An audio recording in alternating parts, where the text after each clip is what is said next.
सभी मान्यवर, हमारे सुहृद, उपस्थित नागरिक सज्जन, माता बहनी,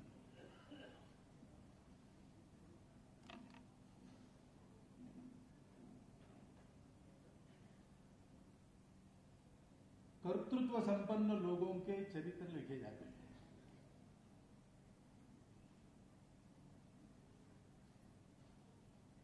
जिनको भारी जगत में करिश्माई नेता कहा जाता है, उनके चरित्र लिखे जाते हैं। स्वाभाविक बात है, उससे एक स्फूर्ति मिलती है, प्रेरणा मिलती है, लेकिन उसको ठीक से पढ़ना पड़ता है।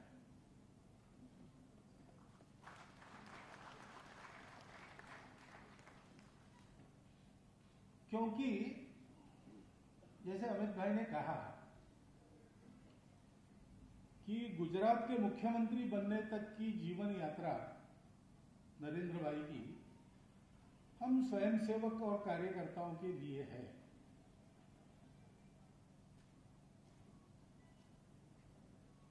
उसी स्तर पर वो अगर चलती रहती तो आप नरेंद्र भाई का नाम नहीं जानते, क्योंकि वो हमारे स्वयंसेवक है, हम जानते, उस यात्रा के महत्व को भी हम समझते, लेकिन वो हमारे लिए ही रहता है।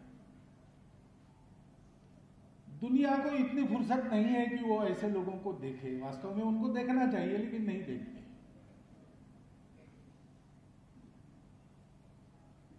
गुजरात के मुख्यमंत्री और बाद में भारत के प्रधानमंत्री, ये यात्रा सारी दुनिया में गूंज रही है और बहुत लोग उसको जानना चाह रहे हैं। वो यात्रा ऐसी है, जानने लायक है,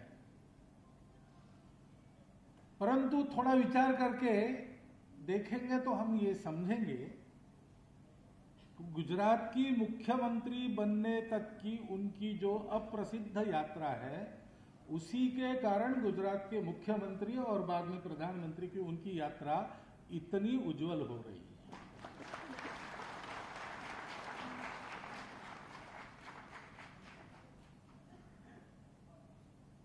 चरित्रों को लिखने का काम, लिखने के लिए तो कोई भी कर सकता है, लेकिन चरित्र को समझकर लिखने का काम करने के लिए वैसा ही व्यक्ति चाहिए।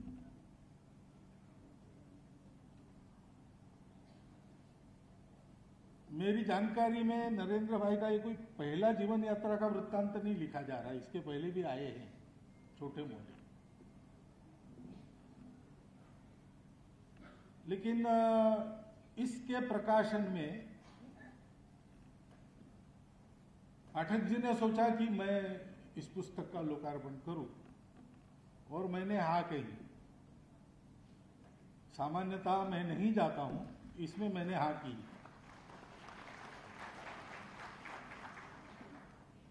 क्योंकि पाठक जी भी वैसा काम कर रहे हैं, समाज के लिए कर रहे हैं, अपना सब कुछ लगाकर कर रहे हैं।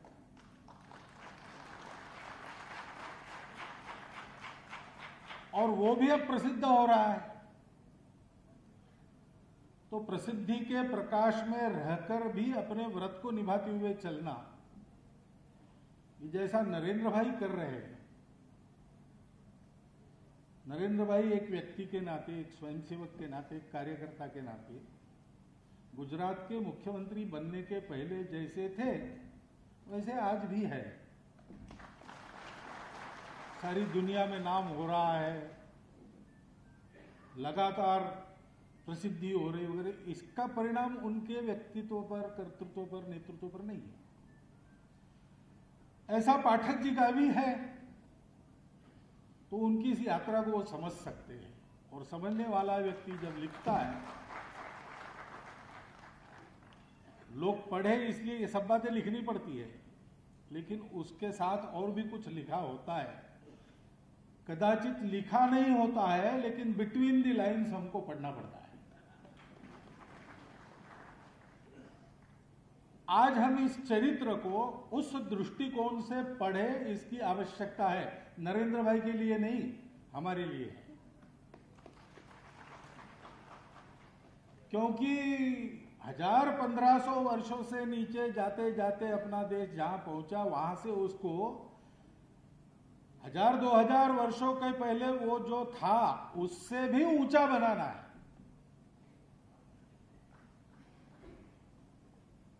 और नरेंद्र भाई ने, अमित भाई ने अभी सुरक्षित एक अनुमान 2024 तक का किया है, ऐसा लगता है उनकी बात से।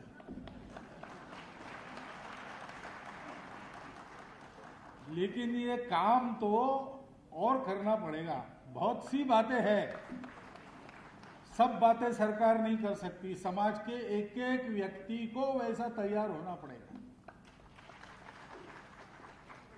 अस्पृश्यता विरोधी कानून तो बहुत पहले बन गया, लेकिन वास्तव में मन से उस अस्पृश्यता को निकालकर समाज का प्रत्येक व्यक्ति व्यवहार करे, इसके लिए कैसे प्रयास करने पड़ते हैं पाठक जी ने किए हैं। वो सरकारी प्रयास नहीं हो सकते, वो हमको करने पड़ते हैं। हमको अपने जीवन के परिवर्तन से प्रारंभ करना पड़ेगा। इस दृष्टि से हम इसको देखें। व्यक्तित्व, कर्तृत्व और नेतृत्व के गुणों के कारण आज हमारा ध्यान नरेंद्र भाई की ओर है, और वो ध्यान देने लायक गुण है ही। यानी उसके लिए मुझे और वर्णन करने की आवश्यकता नहीं। अमित भाई ने थोड़ा बहुत वर्णन किया है और आप सब लोग देख रहे हैं। आपकी परख में से ही उसको यह मान्यता मिली है, उस व्यक्तित्व को, उस कर्तृत्व को, उस नेतृत्व को। लेकिन हमको थोड़ा और अंदर जाके इस चरित्र को पढ़ना पड़ेगा, नरेंद्र भाई को देखना पड़ेगा। जैसे व्यक्तित्व की बात करते हैं तो एक तो दिखने वाला होता है और एक प्रत्यक्ष होने वाला होता है। दिखने वाला दिखता है, होने वाला देखना पड़ता है, आंख खोलकर जानना पड़ता है। और दिखने वाला और होने वाला, इसमें जितनी एक रूपता है उतना आदमी अधिक व्यक्तित्व संपन्न होता है। क्योंकि ऊपरी बातें जो है, क्षमताएं, कुशलताएं, बोलचाल चलन के तरीके, मैनर्स, एबिलिटीज एंड स्किल्स, ये तो सीखने की बात है, सब लोग सीख सकते हैं। लेकिन वास्तव में उसकी चमक जो आती है वो अंदर की संपदा के कारण आती है, बाहर दिखने वाली संपदा के कारण नहीं आती। वृंदावन के एक संत मिले थे, उन्होंने मुझे पहले कहा था कि भारत के नेतृत्व में जब धर्म आएगा तब देश का कल्याण होगा। और धर्म को उन्होंने डिफाइन किया। उन्होंने कहा धर्म के 4 पैर है। एक है सत्य, दूसरा है करुणा, तीसरा है अंतर्बाह्य स्वच्छता, शुचिता, और इन तीनों को प्राप्त करने के लिए जो बड़ी कठिन तपस्या करनी पड़ती है वो तपस्या चाहिए। अब हम नरेंद्र भाई ने क्या किया, उनका व्यक्तित्व कैसा है, ये देखते समय ध्यान इधर रखें, वो सत्य कैसा है। सत्य कठोर होता है और कटु भी होता है कई बार। सत्य को समाज में जब देना पड़ता है, मन मन में बोना पड़ता है, तो उसको करुणा का पुट चढ़ाए बिना अगर देंगे तो अनर्थ होगा। तथागत ने यही किया, ऐसा मुझे लगता है, और किसी को और कुछ लग सकता है। लेकिन भाई उन्होंने जीवन के सत्य के तरफ संशोधन करो, आत्मा को खोजो, अगर ये नहीं कहा। उन्होंने कहा वो बात की बात है, अभी काहे को उस झंझट में पड़ते हो, तुम्हारा जीवन दुखी है, उसको सुखी करो पहले। उसको सुखी करने के लिए तुम योग्य बनो। आत्मा है नहीं, ईश्वर है नहीं, इस फंदे में तुम्हारा लेना देना क्या है भाई। तुम तो त्रस्त हो, भेदभाव तुम्हारे साथ हो रहा है इसलिए, तुम तो त्रस्त हो तुम्हारे गरीबी के लिए, तुम डर रहे हो बूढ़ा बन जाओगे इसलिए, कभी मरोगे इसलिए। पहले इससे अपने को मुक्त करो, बाकी छोड़ो। ये उन्होंने क्यों कहा? वो सत्य के पक्षधर नहीं थे क्या? वो सत्य के पक्षधर थे, उन्होंने सत्य की प्राप्ति की थी, बोधि प्राप्त की। लेकिन उन्होंने ये जाना कि समाज को दुख मुक्त करना ये पहली आवश्यकता है। सुख प्राप्ति होने के बाद आदमी आगे बढ़ सकता है। पहले तो उसको दुखों से ही सामना करना पड़ता है। यह उनके मन में क्यों आया? क्योंकि वो करुणावतार है। बिना करुणा के सत्य का कोई अर्थ नहीं है। सत्य है, अपनी जगह है, हम माने न माने वो है, और हम नहीं मानकर भी चलते हैं तो अपने व्यावहारिक सत्यों को संभालते हुए ही चलते हैं। परंतु समाज के लिए एक कल्याणकारी रास्ता दिखाना है, मानवता के लिए एक कल्याणकारी रास्ता दिखाना है, तो सत्य के साथ जिसके मन में करुणा है वो चल सकता है। और ऐसी करुणा मन में रखने के लिए अंतर्बाह्य शुचिता चाहिए। जिसका मन साफ नहीं, वो विकारों से ग्रसित है, स्वार्थ से ग्रसित है, उसके मन में क्या करुणा है? वो तो राक्षस बन सकता है अपने स्वार्थ के लिए। और इसलिए अंतर्बाह्य स्वच्छता का महत्व है। स्वच्छता से क्यों गांधी जी का इतना जोर क्यों था? गांधी जी कोई उस समय की राजनीति को नहीं जानते थे वगैरह, ऐसा नहीं है। डॉक्टर अंबेडकर साहब ने भी अपने समाज को जागरूक करने का उद्यम जब प्रारंभ किया, तब के उनके अपने समाज में किए हुए भाषण नहीं दिए। वो बाकी सारी बातें बताती है, लेकिन उसके साथ साथ ये बताने से नहीं चूकते कि साफ रहो, कपड़े ढंग से पहनो, भाषा अपनी ठीक करो। क्यों?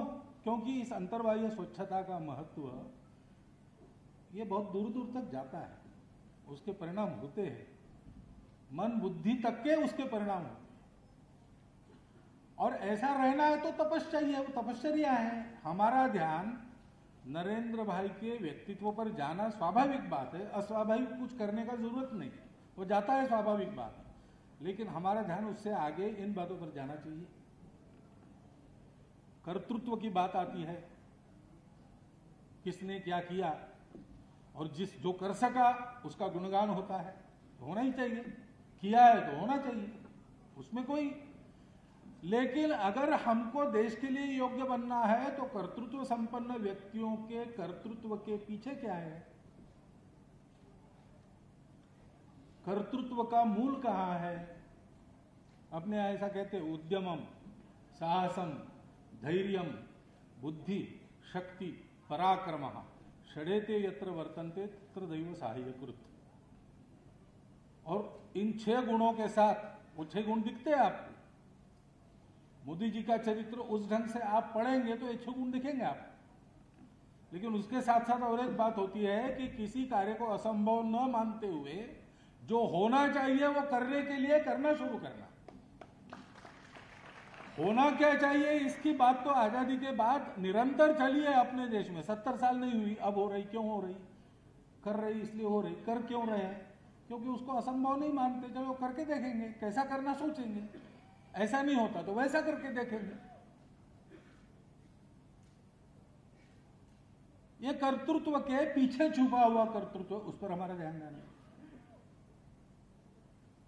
नेतृत्व, वोट मिलते हैं तो नेता हो जाता है, लेकिन वोट क्यों मिलते हैं?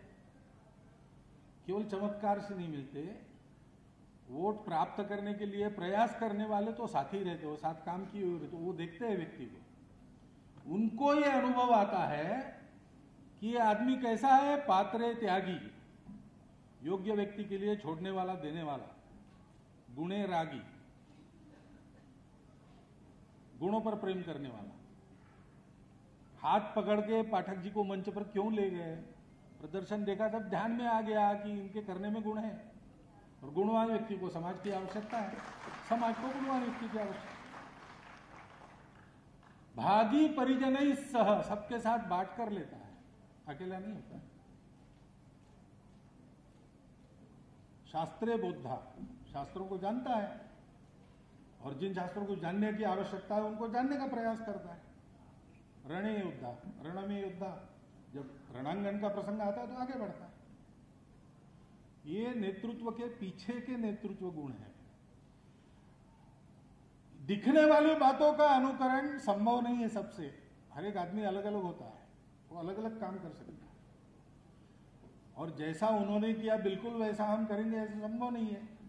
महाराष्ट्र में एक बार हमारे कार्यकर्ताओं ने सोचा, शिवाजी महाराज के राज्याभिषेक के 300 वर्ष पूर्ण हो गए, प्रत्येक घर में शिवाजी महाराज का संदेश पहुंचाएंगे। अब आज से भी शाखाएं उस समय कम थी, 70-71 की बात है। अब प्रत्येक गांव में पहुंचना कैसे है, तो कार्यकर्ताओं ने समय दिया, प्रवास किया। एक कार्यकर्ता ने सोचा शिवाजी महाराज का संदेश पहुंचाना है, तो उनके जो साथी थे मावड़ा, जिनको मराठी में कहते, वैसा वेश धारण करके घोड़े के बैठकर मैं अपने ब्लॉक में सब गांव में जाऊंगा। और घोड़े पर बैठकर वो निकले, 3 दिन प्रवास करके आए, लेकिन घर के सामने वो घोड़े पर उतर नहीं सके, घोड़े से उनको उठा के उतारना पड़ा। शिवाजी महाराज ने किया होगा घुड़दौड़ सतत घोड़े पर बैठकर। ऐसी घुड़दौड़ आज के तारीख में हम कर ही सकेंगे ऐसा नहीं है। कब कर सकेंगे, जब ये नेतृत्व के पीछे, व्यक्तित्व के पीछे ऐसे गुण हैं, उनको हम देखेंगे। नरेंद्र भाई का नेतृत्व देश का आशा की किरण क्यों बना? ये गुण है, वो गुण आदमी को चमकाते हैं, लेकिन उस चमक दमक में आदमी बह नहीं जाता, अपना काम ठीक करता है। इसका कारण क्या है? उसके पीछे भक्ति रहती है, राष्ट्र भक्ति रहती है, और भक्ति से आदमी काम करता है। आदमी अहंकार से भी काम कर सकता है, मैं करके दिखाता हूं। स्वार्थ काम करने की प्रेरणा है, भय पीछे लगा है, आदमी काम कर देता है। गोल मटोल मोटा ताजा आदमी मैंने प्रत्यक्ष देखा है, चलने में भी वो ऐसा डुलते डुलते चलता था, उसको कहना पड़ता है भाई चलो, तो कहता था तुम्हारा शरीर तो पतला है, तुम मेरे जैसे शरीर का बोझ ढो के बताओ, फिर बताओ चलने के लिए। लेकिन जा रहे थे एक बार, तो सांप आ गया कहीं से, पैर में से चला गया, तो 3 फुट ऊंचा और 7 फुट लंबा कूद के वो अलग हो गया। तो मैंने पूछा उसको, तुम तो चलने में भी आनाकानी करते हो, ये कैसा कर लिया? तो उन्होंने नहीं करता तो क्या मरता?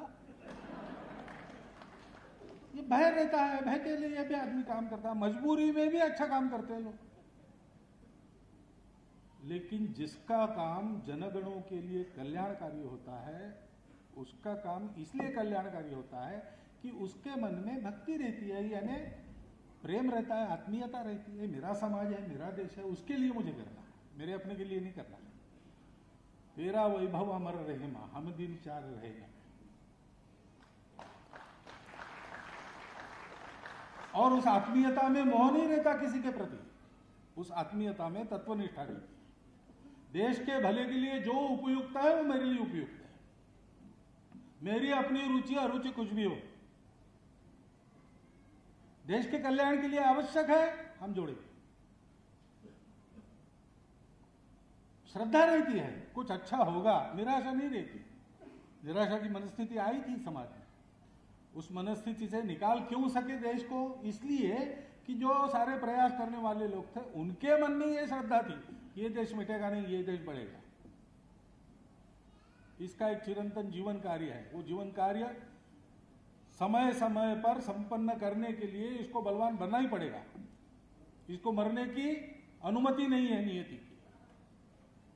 इस श्रद्धा को लेकर साथ चले हैं। विश्वास होता है, स्वयं पर आत्मविश्वास होता है,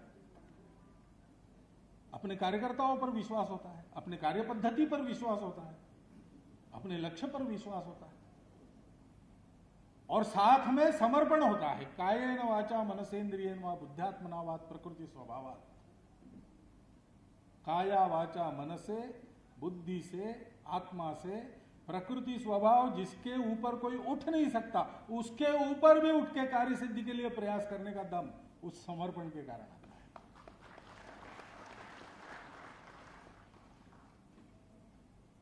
ये भक्ति सीखनी चाहिए, ये भक्ति देखनी चाहिए, कितनी है, कहां है, खोजनी चाहिए, उससे सीखना चाहिए। हम ये कर सकते हैं। क्या करना पड़ेगा हमको, वो उस परिस्थिति पर निर्भर पड़ेगा। आज प्रधानमंत्री बन गए नरेंद्र भाई, इसलिए बहुत कुछ कर पा रहे हैं। कल हो सकता है यह मौका आएगा कि जिसको कुछ करना है उसको प्रधानमंत्री नहीं बनना, ऐसा भी हो सकता है। तब हम क्या करेंगे? तब हम प्रधानमंत्री बनेंगे नहीं बनेंगे बात अलग है। हम उस भक्ति के साथ काम करेंगे और विवेक के साथ काम करेंगे। विवेक रखना पड़ता है, बिना विवेक के कोई कार्य सफल नहीं होता है। रास्ता चलना है तो रास्ता तो टेढ़ा मेढ़ा हो जाता है। यहाँ से और नागपुर जाना है, ट्रेन में बैठकर जब जाते हैं, विमान में भी बैठकर जब जाते हैं, आसमान में तो कुछ अवरोध नहीं, फिर भी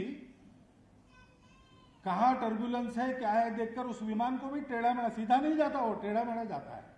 लेकिन टेढ़ा मेढ़ा जाकर भी नागपुर पहुंचता है, क्योंकि एक बार टेढ़ा हो गया तो दूसरी बार टेढ़ा करके लाइन पर लाने का वैमानिक का वाहन है, कौशल्य है। जीवन ऐसा ही है, जीवन में काम करने के लिए सीधा नहीं जा सकता, लेकिन लक्ष्य क्या है, वो नित्य है, वहीं जाना है। अभी तात्कालिक परिस्थिति में इधर जाना पड़ा, कल वहीं जाना है, पहुंचना वही है। ये नित्य है, उसका विवेक, नित्य अनित्य विवेक, सारा सार विवेक।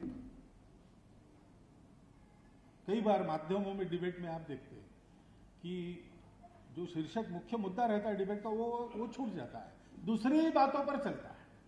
खूब चिल्ला चिल्ला के बोलते, अरे भाई डिबेट का मुद्दा क्या है, नहीं वो तो छूट गया। सार रखना, असार को छोड़ देना।